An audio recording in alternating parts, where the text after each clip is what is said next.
Tatsächlich muss ich sagen, ich hab meine Frau auch einmal angelogen. Hallo Lisa. Ganz am Anfang habe ich meine Frau mal belogen. Da waren wir noch frisch zusammen, da hatten wir noch so eine Fernbeziehung, Lisa Siegen, ich in München immer, 600 Kilometer haben uns getrennt, wir haben uns quasi immer nur so eine Wochenend-Fernbeziehung, so klassisch. War mega cool, ist jetzt auch noch in Ordnung, aber es war richtig cool. Man hat sich halt so besucht, dann sind wir irgendwie ins Theater gegangen oder halt was trinken gegangen und so und Sonntag wieder, jeder halt in sein Zuhause quasi. Und ich weiß nicht, ich kann das nicht so gut. Ich halte mich schon für einen ziemlich offenen Menschen, aber da bin ich so ein bisschen verklemmt, habe ich gemerkt, gerade wenn die Liebe so frisch noch am Knospen ist. Ich hatte damals eine kleine Wohnung und ich konnte es nicht so gut auf Toilette gehen, wenn ich das Gefühl hatte, dass sie das mitbekommen könnte. Weiß ich nicht, da bin ich irgendwie ein bisschen verklemmt. Und was habe ich gemacht natürlich? So ein Wochenende eingehalten. Das kriege ich auch am Wochenende, kein Problem. Und irgendwann, so nach ein paar Monaten, wo wir dann schon richtig gesagt haben, wir sind jetzt noch fest zusammen, dann rief mich Lisa an auf der Fahrt schon und meinte, hey, Überraschung, weil immer war normal Freitag bis Sonntag, Überraschung, ich habe mir Urlaub genommen, ich bleib bis Mittwoch. Und ich war so, ich freue mich jetzt aber.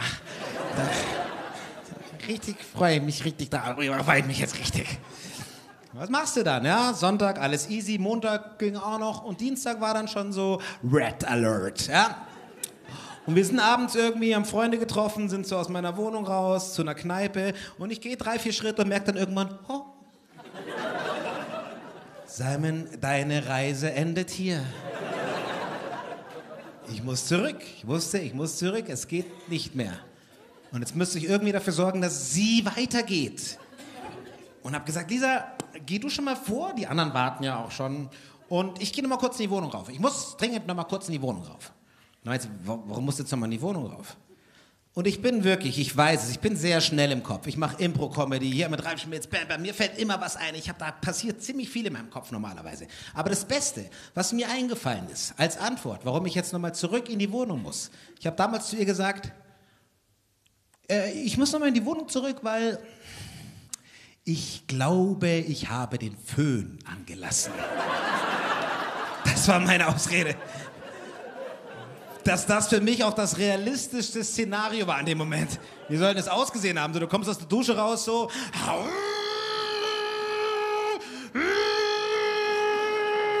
Hose an, T-Shirt, Schlüssel, Geldbeutel, Tür zu... So, ich weiß nicht, warum ich mir ist alles egal, aber ich bin da so ein bisschen verklemmter und ich glaube, ich bin drauf gekommen, es hat ein bisschen was mit meiner Mama zu tun. Weil meine Mama war so gar nicht verklemmt, meiner Mutter war nichts peinlich. Die Mama war ja auch Schauspielerin und die galt so in der Branche so als uneitel. Die Christiane ist wahnsinnig uneitel, im positivsten Sinne. Der war alles wurscht. Geräusche, das sind auch so Tipps. Die Lebenstipps, die meine Mama mir gegeben hat, waren teilweise so, Simon, wenn du in der Öffentlichkeit furzen musst, einfach laut husten. Du hört's gar nicht. Ich habe das dann umgewandelt in der Corona-Zeit tatsächlich, weil da war ja Husten ist gefährlicher, man durfte nicht husten.